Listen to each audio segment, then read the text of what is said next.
ایک طبقہ تو وہ ہے جو گناہ کرنے کے باوجود بھی نہیں ڈرتا، اور دوسرا طبقہ ہے گناہ کرنے کے بعد دل کانپ جاتے ہیں کہ یہ گناہ ہم سے کیوں سرزد ہو گیا، اور تیسرا طبقہ وہ ہے کہ جو نیکی کرنے کے باوجود بھی ڈرتا ہے، پتہ نہیں میری نیکی بھی قبول ہوئی ہے یا کہ نہیں ہوئی۔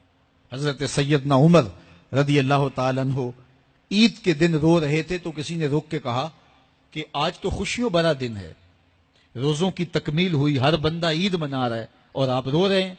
تو فرمایا کہ مجھے نہیں پتا کہ میں مقبولین میں سے ہوں یا مطرودین میں سے، میری نیکی قبول ہوئی ہے، میرے روزے قبول ہوئے ہیں یا رد کر دیے گئے۔ یہ وہ لوگ ہیں کہ جو نیکی کرنے کے باوجود بھی ڈرتے ہیں کہیں ہماری نیکی رد نہ کر دی گئی ہو۔ اللہ اکبر۔ حضرت حسن بصری رضی اللہ تعالی عنہ رو پڑے، تو کسی نے کہا حضرت کیوں روئے ہو؟ کہا اللہ کی بے نیازی سے ڈر لگتا ہے، کہیں ایسا نہ ہو کہ وہ میرے عمل قبول ہی نہ کرے اور مجھے جہنم میں ڈال دے۔ محض اس کی بے نیازی سے ڈرتے ہوئے حضرت حسن بصری رو پڑے کہ اللہ تعالیٰ جل شانہ بے نیاز ہے، اس کو کوئی پرواہ نہیں ہے، تو کہیں ایسا نہ ہو کہ میرا سب کچھ جو ہے وہ رد کر دیا جائے۔ تو خوف سے، اللہ کی خشیت سے، اس کی بے نیازی سے ڈرتے ہوئے عمل صالح کرنے کے باوجود بھی ڈرتے ہیں، کہیں ایسا نہ ہو کہ ہمارے عمل رد کر دیے جائیں۔ اور کچھ لوگ خاتمے کی وجہ سے ڈرتے ہیں، کہیں ایسا نہ ہو کہ ساری زندگی ہمارا عمل اچھا رہا ہو اور ہمارا آخر برباد ہو جائے۔ ایسے لوگ بھی ہوتے ہیں کہ جن کے عمل بہت اچھے ہوتے ہیں ساری زندگی، لیکن ان کا آخر ٹھیک نہیں ہوتا۔ بلعم بن باورا کی مثال ہمارے سامنے موجود ہے۔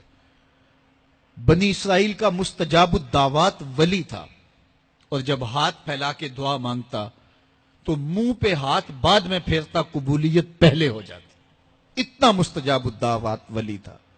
پھر کیا ہوا کہ اللہ کے نبی کے خلاف اس نے ہاتھ اٹھا دیے۔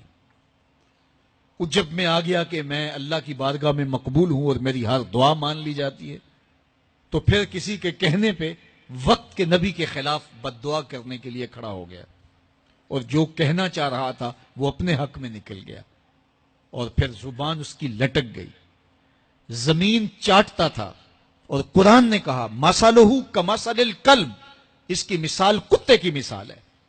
اب ذرا غور کیجئے کہ بنی اسرائیل کا مستجاب الدعوات ولی ہے، لیکن انجام کتنا بد ہوا۔ مَثَلُهُ كَمَثَلِ الْكَلْبِ، اس کی مثال کتے کی مثال ہے۔ اسی لیے میاں صاحب بولے پڑھنے اتے مان کرینا تے نہ آکھی میں پڑھیا، او جبار کہار صداوے متا روڑ دے وے دودھ کڑیا۔ کتنے لوگ کس کمال پہ پہنچے ہوتے ہیں لیکن انجام ٹھیک نہیں ہوتا۔ کمال اس کا ہے جس کا انجام ٹھیک ہو گیا۔ رنگا رنگ سہیلیاں پرن کڑے، پر پریا اس دا جانیے جس دا توڑ چڑھے۔ حضرت ابو ملیکہ رضی اللہ تعالی عنہ فرماتے ہیں، بخاری کتاب الایمان میں یہ روایت ہے، فرماتے ہیں میں 30 اصحاب رسول سے ملا ہوں۔ حضرت ابو ملیکہ تابعی ہیں، 30 اصحاب رسول سے ملا ہوں، اور میں نے سب کو دیکھا ہے وہ اس بات سے ڈرتے تھے کہ ہمارا کہیں خاتمہ خراب نہ ہو جائے، ہمارا آخر کہیں برباد نہ ہو جائے۔ خاتمہ بالخیر کا انہیں بہت زیادہ مسئلہ تھا۔ میں اور آپ تھوڑا سا عمل کر لیں تو ہم پھول جاتے ہیں کہ نہ جانے ہمارے جیسا زمانے میں کوئی ہے ہی نہیں۔